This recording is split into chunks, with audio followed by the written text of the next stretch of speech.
Hello, everyone, and welcome to this week's episode of Coffee Talk.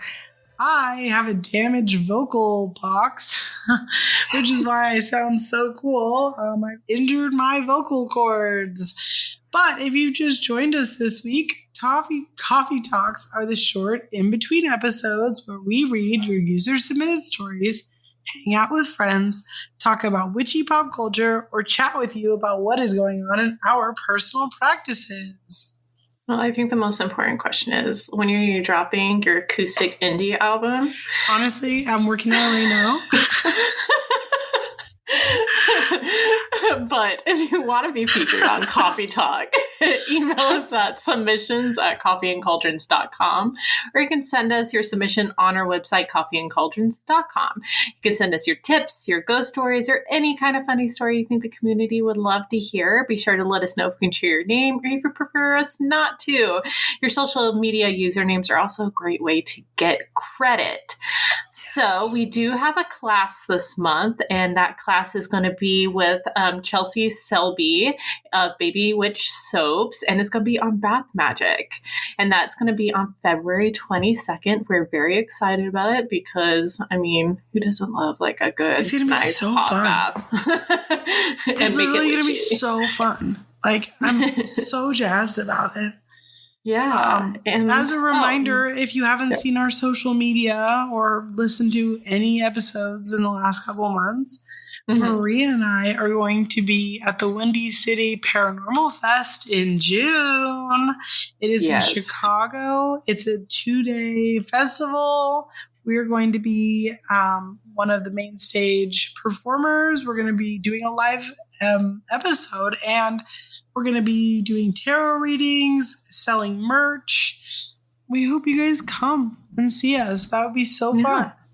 Yeah, come see us. It would be so nice to meet some of you. And I forgot to mention, if you want to, let's say you want to enter a story, but you don't want to have to type it all out, you're better at leaving voice notes. We actually have a voicemail service that you can call and leave us your stories, and we can piece, your story together, because they only allow 1 minute intervals for recording. 3 minutes. So 3 minute intervals. 3 minutes? Oh, okay. Yeah. So just call us back if I cut you off, and we'll do, we'll put it all together for you. And we'll do a little podcasting magic, splice it together.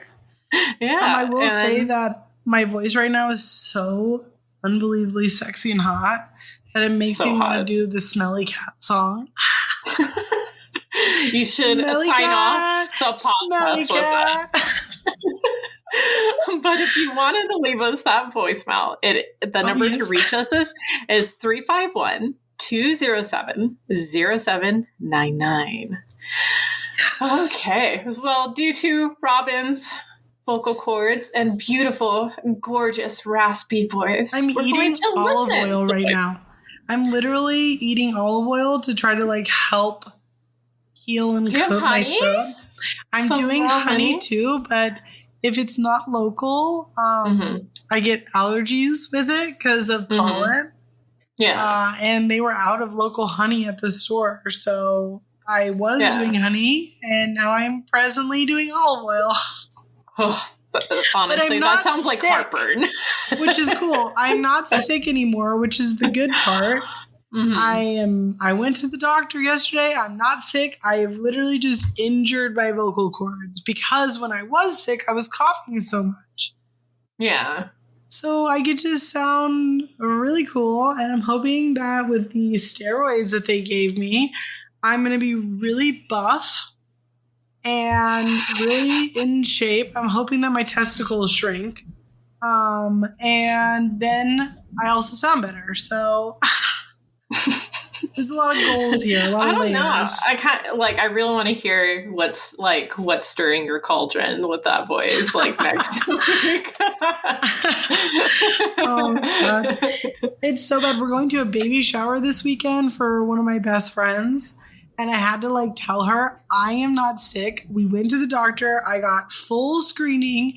I can show it to you if you want. It is my vocal cords are damaged. I went, I was checked for everything. Cause pregnant women are lower immune system. And I don't want her to freak out. Which would be super valid for her to freak Absolutely. out. So I'm like, these are my tests. I'm not sick. I just hurt my voice box.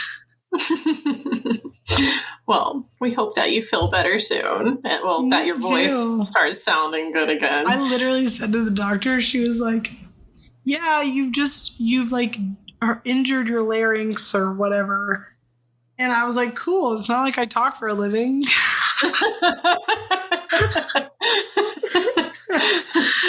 Neato.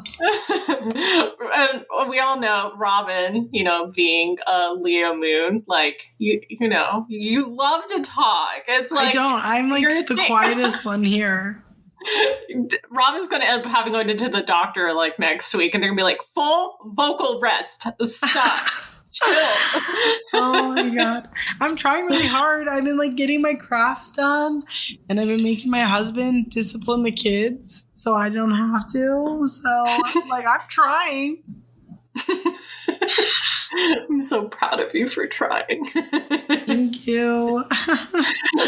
Well, should we listen to some stories? Yes, let's do it.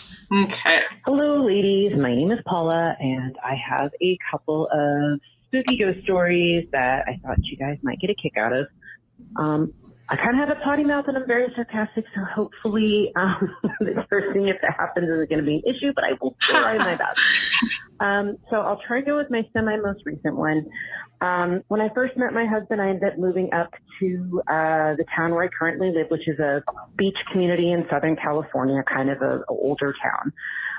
And they do ghost tours, which are, basically historical tours. And I've done a couple, and the guy who ran them has written a bunch of books, actually, about his paranormal experiences, blah, blah, blah. So we went on a tour for the old original City Hall and courthouse for the town. Beautiful building. Kind of excited to learn the history. So I'm going with my husband and my mother-in-law and my aunt-in-law, I guess you could say. Anyway, so we're going through, nothing spooky happening. Not that I pick up on vibes and stuff, but sometimes I kind of do. And then there was a part where we were down on the bottom floor, and the docent was talking about some kind of fancy archway, architectural, blah, blah, blah. So the massive crowd just, shuffles themselves in there. And I'm like, yeah, no, I don't want to be crammed up with strangers touching me. I'm good. So I stayed kind of behind, still inside, and 90% of the lights are off in the entire building. And one of the other docents, who happened to be the main guy's wife, said in the beginning of the tour that she has abilities, kind of left a little blank. Their daughter was also with them, an adult daughter who was kind of a side host, I guess. So I'm standing kind of near them, and I see them both whispering to each other, kind of pointing down this long, dark hall. And just kind of going back and forth, and they're pointing and talking, trying to be quiet. And I said, oh, did you guys see something? And they're like, well, kind of hesitant. They're like, there's some movement down at the end of the hall. And it's dark, but you can still kind of see. And I look at these giant double doors to like another room way down this hall, and there's something moving.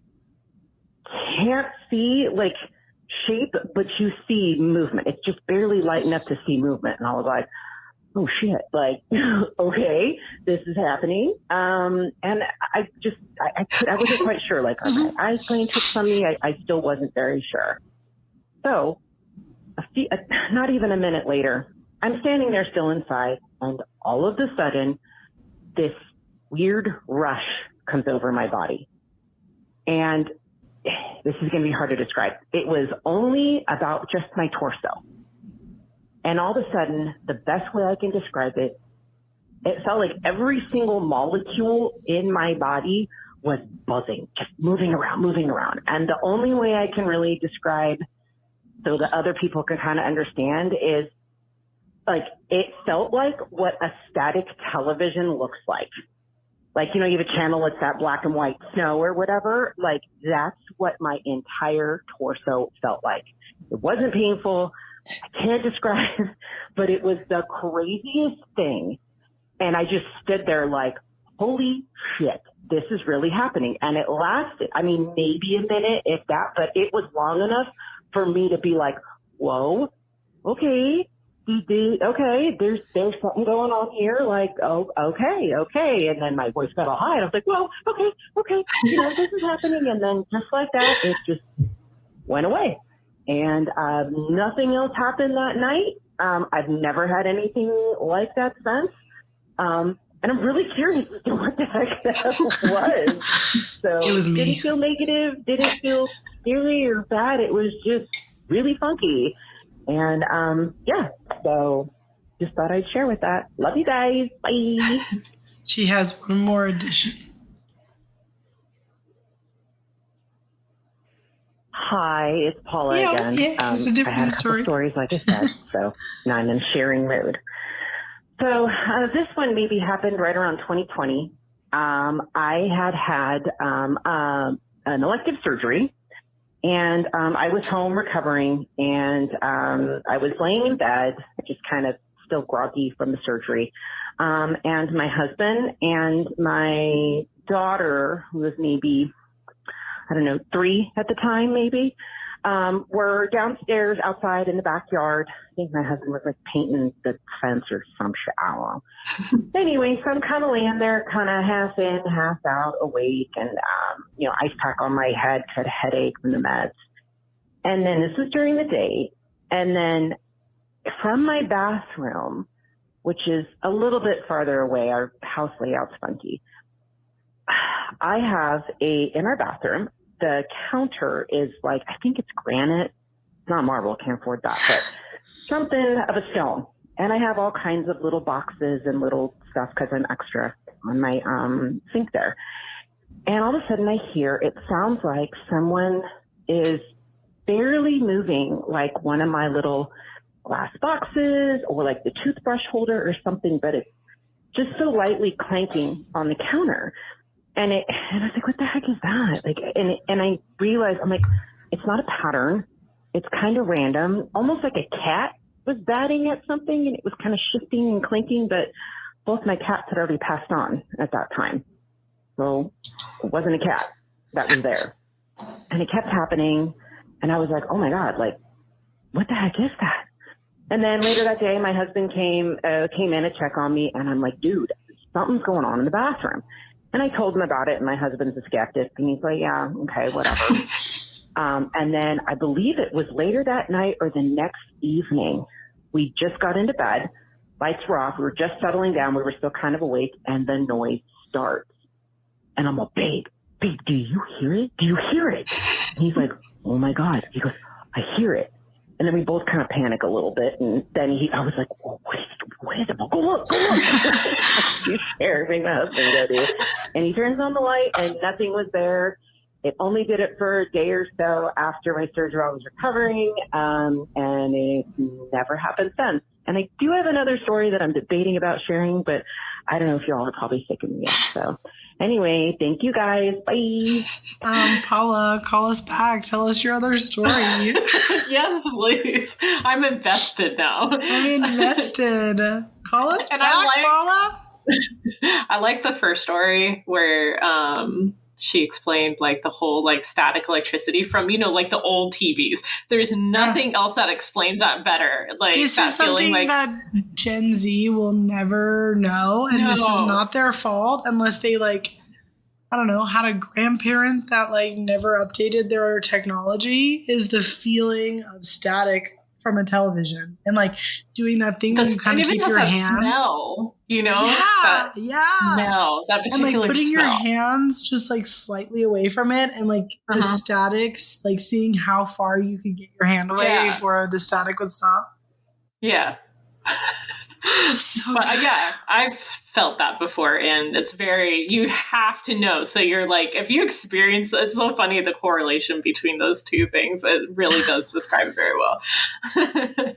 And I like how in the second story about just had this elective surgery and like, you know, trying to heal and stuff. It had to, like, if it only happened while healing, it had to have been like guides or something, just like watching over. Like, I feel like sometimes guides like go through the motions of like, oh, maybe some water, you know, go get some water, but they really can't. So it's like the spirit's like, you know, trying to, you know, help, but they don't really, you know, they're not corporal, so they're doing what they can, which is very cute. Doing what they can. Aren't we all, sister? All right, let's do another one. Hey, Coffee and Cauldron. My name is Nicole, and just in time for spooky season, I have a ghost story for you. Or it's actually a series of ghost stories featuring one ghost. So in 2000, the year 2000, I had just moved into a new house. My family and I were renting a house, and I was just excited because I was 15 and I was going to have my own room for the first time. So I overlooked a lot of weird things about this house because I had my own room and it didn't matter.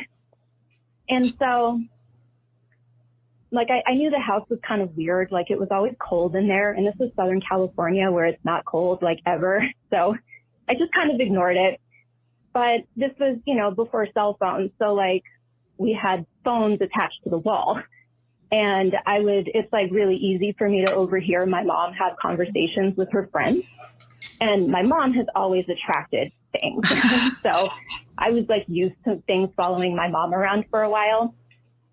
But I heard her on the phone with her friend one day talking about how somebody was petting her at nighttime.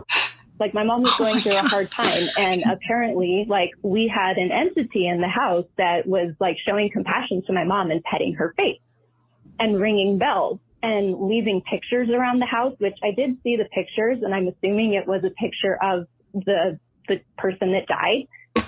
And I completely overlooked all of it. I'm like, oh my gosh, I'm not living in a haunted house. Like, there's no way. Like, whoever lives here is only going to talk to my mom and like leave the rest of us alone. So I'm like, whatever, things pet my mom. Okay. And so I just learned to ignore it. And then I found out from the neighbors how our resident ghost had died. And I found out that it was in my bedroom, the bedroom that I was super excited to be having because it was my friend, you know, the first time I'd ever had my own bedroom. And I just ignored it. But I swear, like, sometimes when I was trying to go to sleep at night in the corner of my eye, I could swear that I could see this ghost trying to get my attention, but she never approached me. So I just ignored it. I would literally just hide under the covers and try to ignore it and pretend that it wasn't there. I'm like, nope, this ghost does not exist. I don't live in a haunted house. I don't share my room with a ghost. My first time ever having my own room. I do not share it with a ghost. So I just ignored it. And so this one night, it was my junior year winter formal. I had gotten super dressed up. Oh, sorry. I thought my time was going to cut off. We'll see. Anyway. And then it did. Okay, hi, it's Nicole again. I knew I was going to get cut off. Anyways, I was getting ready for my junior year winter formal. I got super dressed up. I got my hair done. I'd never been fancier in my entire life, and I was really excited to be going to my winter formal. And I was in my room, my haunted room, but I pretended it wasn't haunted. And I was standing at my dresser, which faced outside, like it faced the window. So I was looking outside basically, and I was putting on my earrings. Like, it was the finishing touch. I'd already gotten dressed. My shoes were on. I was just putting my earrings on. And I had a strappy dress. Like, it had like crisscross straps on the back.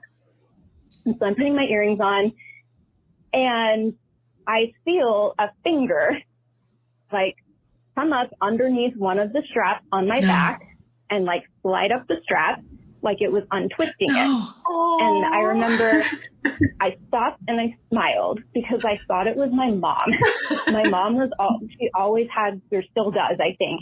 Well, maybe not post-menopause, but at the time she always had cold hands and feet. And so I just figured it was my mom, like, you know, because it was my first time getting super fancy. So I figured she was just, you know, fixing my dress for me. So I'm like, oh, it's my mom, and that's so sweet. And then I turn around to like give her a hug, and there was nobody there. Fuck that. And I was like, oh my gosh, Nicole, she just touched me. And so I screamed and I called for my mom, and she comes running in. She's like, oh my gosh, what? I'm like, isn't Nicole, she just touched me. And I'm like starting to cry. And I'm like, I can't cry. I've got my makeup done. I can't cry. And so she was like, it's okay. It's okay. The ghost is friendly. You don't need to worry.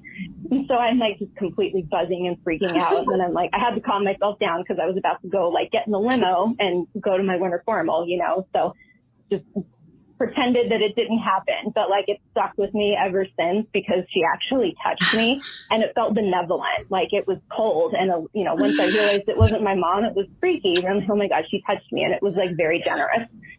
So I didn't know what to think about that. So anyways, we didn't rent that house for very long. And when we moved out, we heard a story from our previous neighbors that still lived across the street from the haunted house. And apparently the night that we moved out, the resident ghost freaked out and put on this crazy light show where she like turned on every single light in the house one at a time.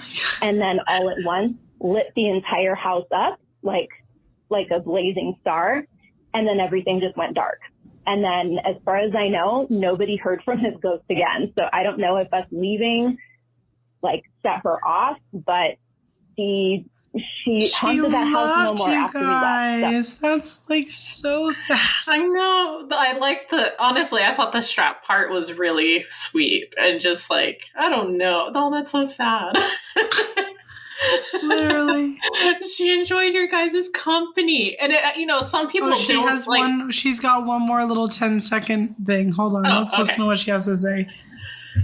It's Nicole again. I know I just finished my story, but I got cut off right at the very end. I just wanted to say, like, thank you for listening. I love the show, and happy spooky season. Bye. A little past spooky season.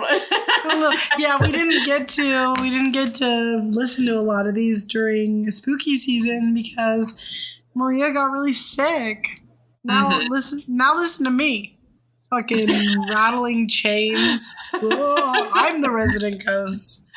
My God. But yeah, I really think the spirit, like, it was just like, oh my gosh, these people can sense me and stuff, you know, and they form that attachment, that bond, and, you know, oh, but that's so sad. Like, literally. The light show at the end. That is all the stories that we have got time for today. So yeah, thank you all so much for sending us these stories. Please send us more. Yeah. We have a lot more to catch up on because we're a little behind. But we want to hear your stories, so please send them to us. Maria, can you, with a clear voice, remind our listeners what our voicemail is? Our voicemail is 351-207-0799. 3-minute max, so call back when we'll smash them all together. That being said, thank you for sending us your stories, everyone. Nicole and Paula, love them. Paula, call us back. We want to hear your other story. Yeah.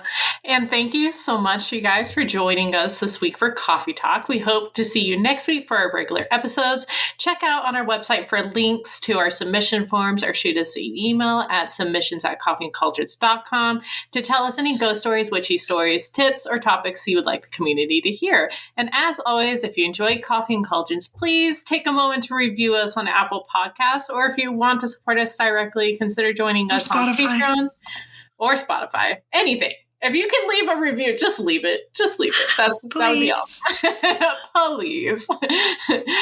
But yeah, on our Patreon, we share articles, a special Part 2 exclusive episode, and have a Spell of the Month box and a Discord. But yeah, we'll see you guys next time. Bye, witches. Bye.